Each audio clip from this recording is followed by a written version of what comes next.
Olá, gente! Vamos para mais uma aula de biologia. Na aula passada, a gente encerrou o assunto de engenharia genética.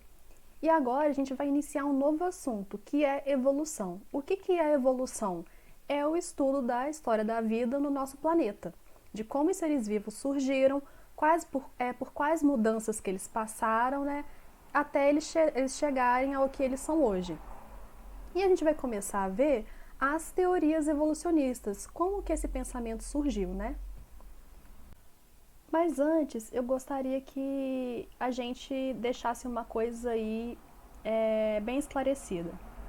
Quando eu falo de evolução, a evolução, ela conta, né, procura estabelecer aí como é que foi a origem, como é que foi a história da vida dos seres vivos no planeta Terra, com evidências científicas. Então, a evolução, ela é um fato. A gente vai discutir mais sobre isso na próxima aula. E isso talvez entre um pouco em conflito com as crenças de algumas pessoas. Mas a crença, gente, é algo individual, é algo que vem aí um valor familiar, um valor cultural, que, né, é de cada pessoa. A gente tem diversos mitos acerca da criação, né? A gente tem diversas religiões que procuram justificar, né, apontar aí a origem da vida, quem que criou o mundo. A gente tem religiões que acreditam em uma divindade só, já outras acreditam em diversas divindades. Eu até procurei representar aqui algumas para vocês nesse slide aqui. Mas então, né, é uma coisa bem plural, que varia aí de cultura para cultura. Então a gente vai deixar um pouco o criacionismo de lado. O que a gente vai discutir aqui é a origem da vida, né, as transformações que os seres vivos passaram, etc., com base em evidências científicas. Então, né, quero deixar isso bem claro. E vamos começar, né, a matéria de fato. No que as pessoas acreditavam até o século XVIII? 18 aí é em meados de 1700 e blá blá blá, né?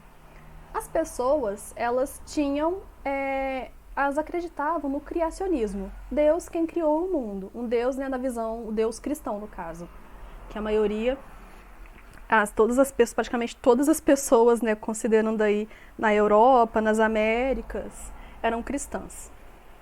Então, Deus, para elas, Deus quem criou o mundo. E também acreditava-se no fixismo. Os seres vivos sempre foram assim, sempre serão assim. Os seres vivos não passaram por nenhuma modificação. No entanto, os geólogos que estudavam os tipos de rochas concluíram que a Terra passou por diversas transformações ao longo dos anos. E isso, gente, está bem claro quando a gente estuda mais em geografia, né, talvez em ciências aí no ensino fundamental. A gente estuda os tipos de rochas, lembra que tem rochas metamórficas, vulcânicas, sedimentares. Então, eles estudavam essas rochas e eles viam ali que essas rochas nem sempre foram assim. Elas passaram por modificações aí ao longo de milhões e milhões de anos.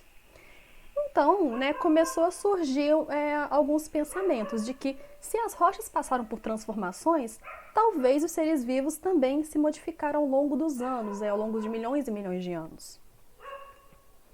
E um dos principais cientistas naquela época, eles chamavam de naturalistas, mas eram cientistas, né? Naturalistas eram pessoas que estudavam aí os fenômenos da natureza no geral, biologia, física, química. Eram naturalistas. Um dos primeiros naturalistas, né, que propôs que os seres vivos passavam por modificações foi o Lamarck. O Lamarck, ele publicou um livro que chama Filosofia e Zoologia, que eu acho que é filosofia zoológica, tá em francês, em 1809. E nesse livro, ele defendia a ideia de que os organismos atuais descendiam de organismos mais simples que passaram por processos de transformação. E isso era revolucionador na época. Revolucionador nem existe, revolucionário na época. E o que o Lamarck defendia? Ele defendia as leis do uso e desuso e da herança dos caracteres adquiridos. A lei do uso e desuso afirmava que o uso de determinadas partes do corpo faz com que elas se desenvolvam e o desuso faz com que elas se atrofiem.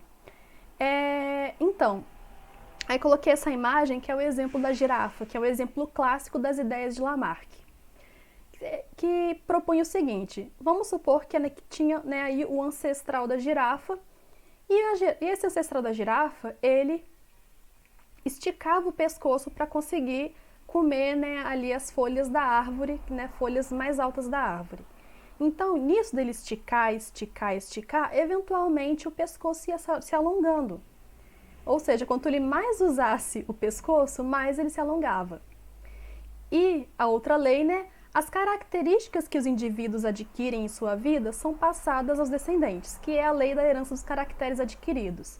Então, essa girafa que esticou tanto o pescoço dela ao ponto, né, de se tornar uma característica permanente, ela ficar com pescoção, ela transmitiu essa característica do pescoção para os filhotes dela. Então, ela gerou, né, ela deu luz aí a filhotes já com o pescoço comprido.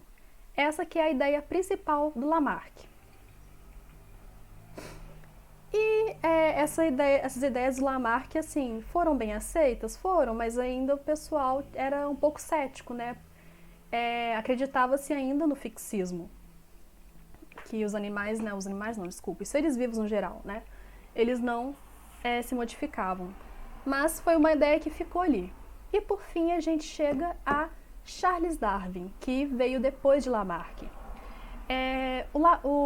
O Darwin, ele era também um naturalista inglês que entre 1831 e 1836 ele realizou uma viagem ao redor do mundo nesse navio HMS Beagle. Então ele partiu da Inglaterra, né? E ele passou aqui, se não me engano, por 2 ou 3 cidades do Brasil. Foi Salvador e Rio de Janeiro, não sei se teve mais, acho que foi só Salvador e Rio de Janeiro. E ele, né, fez uma viagem ao mundo, fez uma viagem ao redor do mundo, fez registros, mas o principal, né, que vai aí mudar a vida dele foram os registros que ele fez nas Ilhas Galápagos, aqui na América do Sul. Nas Ilhas Galápagos, Darwin observou tentilhões, com hábitos alimentares e bicos distintos. Tentilhões são aves. Aqui a gente tem uma imagem das Ilhas Galápagos e o Darwin observou que em cada parte desse complexo de ilhas, né,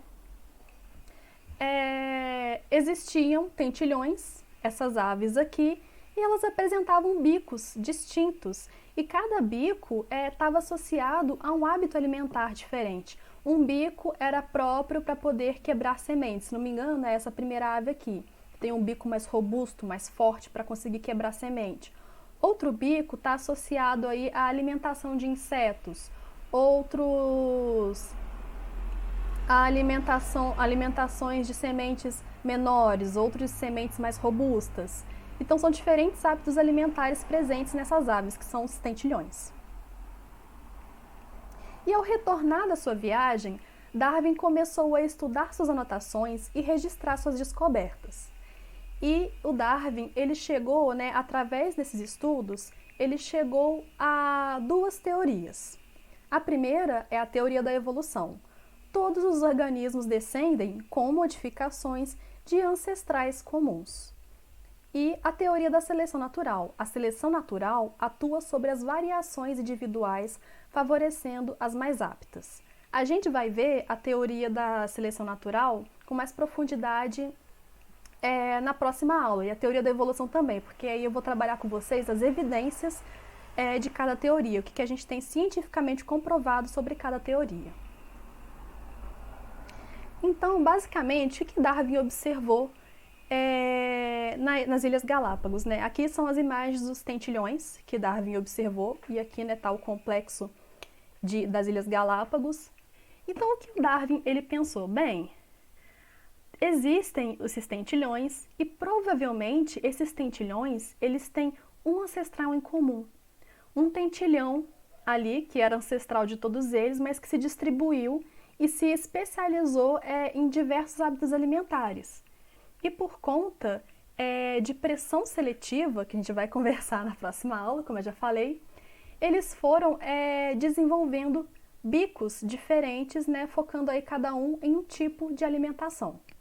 Essa que foi a conclusão que Darwin chegou. E, ao mesmo tempo em que Darwin trabalhava em suas descobertas, ele começou a escrever um livro, né, Darwin.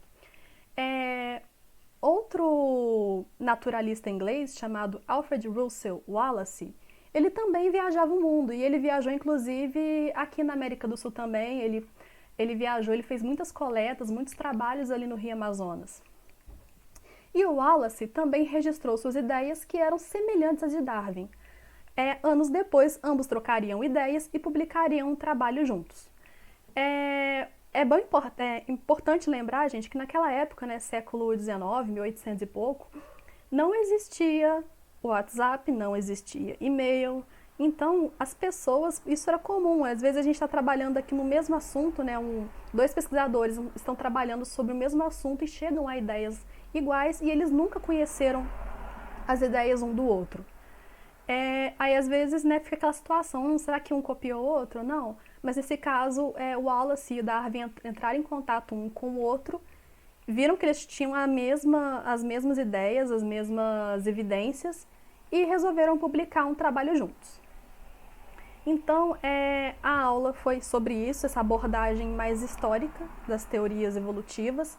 A gente viu aí criacionismo, né, que dentro do criacionismo tinha o fixismo. Depois a gente viu o lamarquismo, que são as ideias de Lamarck, que é a lei do uso e desuso e herança dos caracteres adquiridos.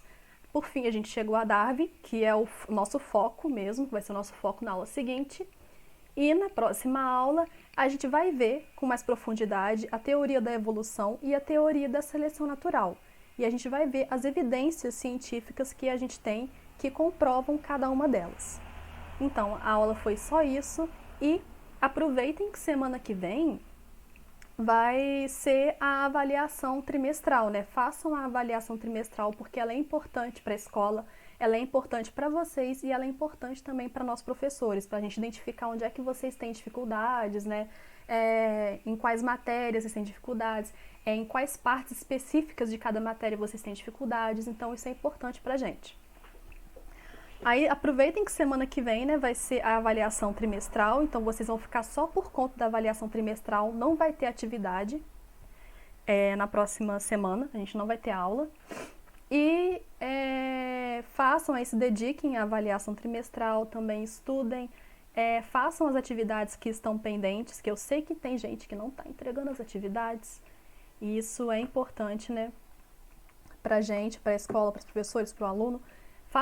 Façam as atividades e a gente vai ver, sem ser na semana que vem, na outra, né, essa próxima aula, a teoria da evolução e a teoria da seleção natural. Então, é só isso, gente. Até a próxima aula.